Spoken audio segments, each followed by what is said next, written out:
For our anti-science movement, we decided to go with the flat Earth.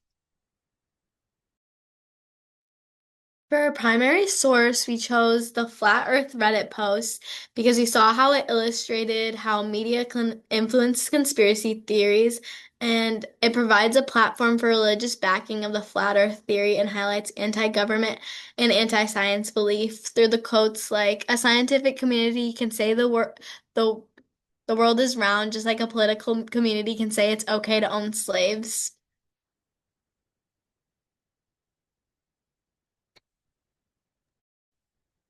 For our first secondary source, we chose the article The Global Deception Flat Earth Conspiracy Theory Between Science and Religion by Nicole Luciano Panafino. And it studies the flat Earth conspiracy theory, particularly how it intersects with science, religion, and authority. The article aims to show how flat Earthism functions as a super conspiracy theory, which is a theory that absorbs other conspiracy theories, and how it uses both scientific and religious registers. The author shows that flat earthers borrow from both science and religion, creating a hybrid belief system that challenges modern institutional boundaries. It talks about how flat earthers reject official institutions such as universities, churches, and the government while emphasizing a wider crisis of trust in modern societies where people question whether institutions serve the public or elite interests. Flat earthers present themselves as ordinary truth seekers against elitist scientists, and governments. These so-called truth seekers then share their conversion stories in order to awaken a community of other seekers. More often than not, they find these communities in online spaces like YouTube and TikTok to create a space where believers reinforce their worldview. Finding these communities leads to confirmation bias because they think that if they're not the only one to believe this, then it must be true. It constructs a collective identity and opposition in mainstream society and how community helps them deepen their beliefs. So then the articles we thought the global deception connected to was Trachman and Perucci, Gertzel, and Prasad. So in the Trachman and Perucci article, it highlights why conspiracy theories like flat earth movement gain traction. And a strong reason for this is the distrust people have for official sources. They remind us that just because the government or scientific institution say something is true, it doesn't automatically mean it is. This doubt stems from historical experiences in which previous misinformation and political manipulation have undermined trust.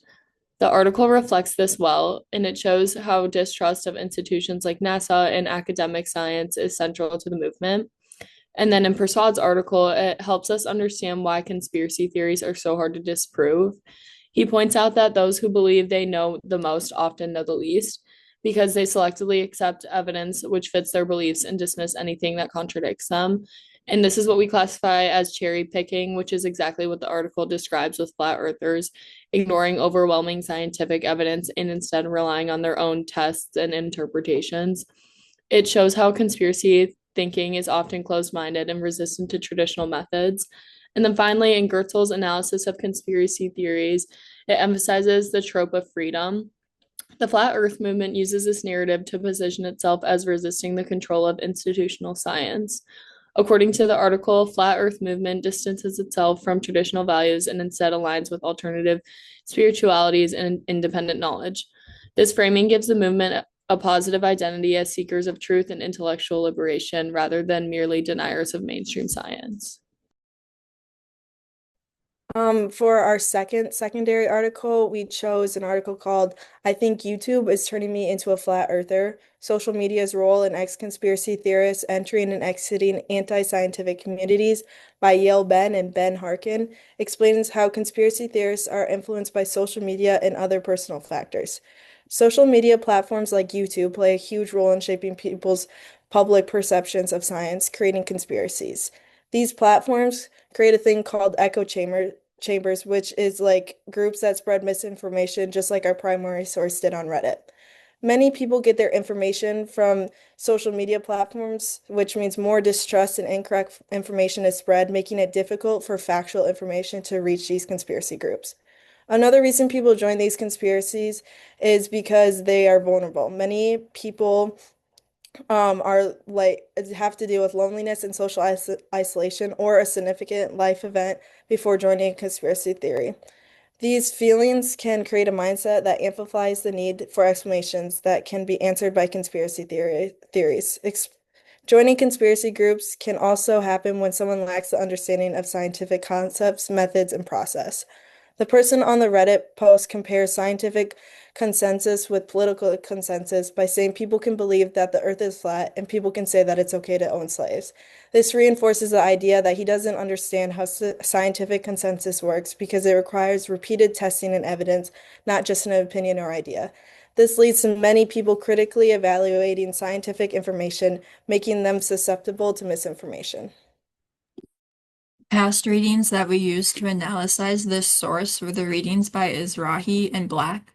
Izrahi mentions how we value knowledge and how it turned from wisdom to knowledge to informations to outformations, and how we lost the sense of the importance of information.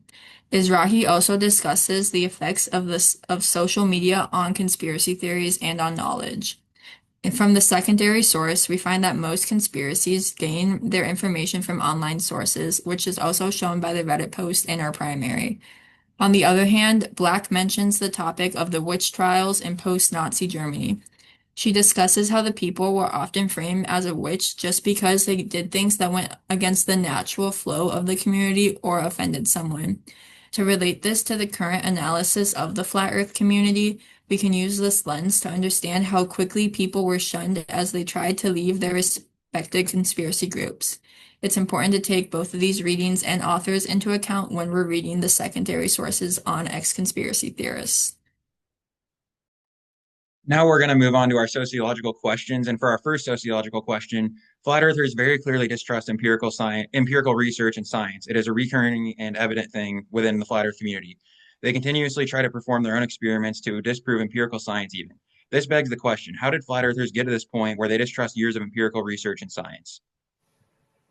Yes, this touches on heuristics, which Azrahi almost give us his own definition of heuristics when it comes to how information is spread, which he said is a shortcut approach need to have a operational guidelines for decision and action without getting into scientific knowledge.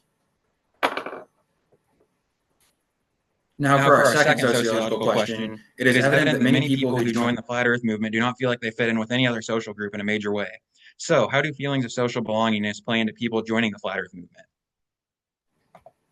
Yes, this question we kind of tie with two tropes, rebellion against authority, and then secret society that controls everything. Now for our third sociological question, flat earthers repeatedly use the word they to describe some sort of social structure. It appears to be the government. How do flat earthers distinguish between science and the government? Why do they seem to blame the government even though flat earth is a scientific conspiracy?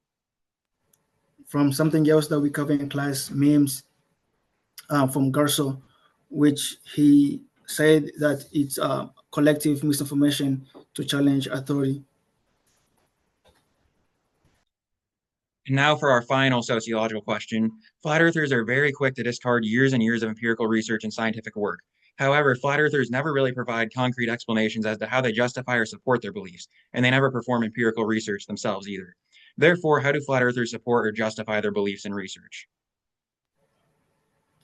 This also can be tied to Azrahi, our information, and also from the first group from the Ghibli video, and how individuals tend to construct their argument based on the previous individual information. And that's how it seems that they support and justify their claims and beliefs. And here's our sources, and thank you for watching. So to start off with the connections from the presentation about anti-vaccines by Ashley, it discusses how mothers use the stories of their children's reactions and concerns for their children regarding vaccines. This raises the idea, which we got from the diaper despair, that the women are often judged for how they raise their children. This community of women who are against vaccines provides a safe space for a woman to be heard, and it relates to the flat earth movement because from the article about ex-conspiracy theorists, we gather that the individuals started joining the community because it provided them with a sense of belonging where they could be somebody, just like the woman in the anti-vaccine movement. Also going off the anti-vaccine movement, they mentioned the influence that social media has on on people's beliefs and how they form opinions. Our primary source also came from a social media platform, Reddit. So it shows how how big of an influence social media can have on anti-science movements. And going off of what Allison said, our secondary source, one of our articles also was talked about how conspiracy theorists were heavily influenced by social media, and they talked about echo chambers, which are like groups that just like spread misinformation everywhere, and the anti-vax presenters also talked about echo chambers. And then in the anti-climate change presentation, they brought up the use of confirmation bias and picking out selective information to confirm their beliefs, which is also strongly shown in the flat earth community.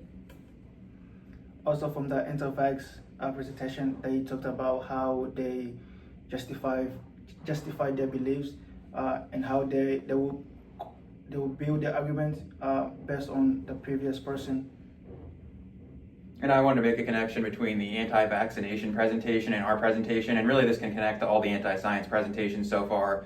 They use no empirical research to support their beliefs. They just kind of say what they want and they believe what they say, and they don't use anything to back it up scientifically or empirically.